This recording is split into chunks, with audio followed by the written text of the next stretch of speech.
Parlons maintenant de l'articulation. N'oublions jamais que toute la valeur du mot prononcé est dans la consonne, tandis qu'on la met souvent à tort sur la voyelle. De plus, l'articulation peut presque toujours remplacer la voix, ou plus exactement le volume de la voix. Le volume de la voix ne remplace jamais l'articulation. On donne presque toujours assez de voix, on n'articule jamais assez. Si l'exactitude est la politesse des rois, l'articulation est la politesse de l'orateur. On n'a pas le droit d'avoir une mauvaise articulation. Nous vous suggérons 3 moyens d'améliorer l'articulation. Premier moyen, en articulant les consonnes à l'excès, comme si elles étaient doubles, excepté pour la consonne R, qui doit toujours être prononcée avec la plus grande discrétion. En serrant fortement les lèvres contre les dents,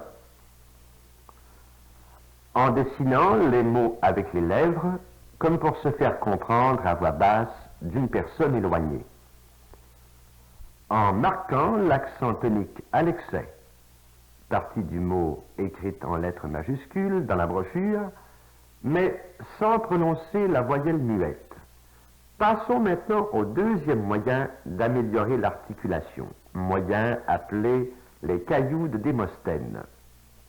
Les cailloux modernes de Démosthène sont de petites boules de caoutchouc dites boules d'articulation, que l'on introduit entre les mâchoires et les joues pour contraindre les muscles buccaux à une grande gymnastique. À défaut de ces boules d'articulation, on peut employer un simple bouchon de liège. Enfin, troisième moyen d'améliorer l'articulation, le coup du crayon. Prenez un crayon de bois, tenez-le fortement entre vos dents, de manière à ce que les extrémités du crayon touchent vos commissures.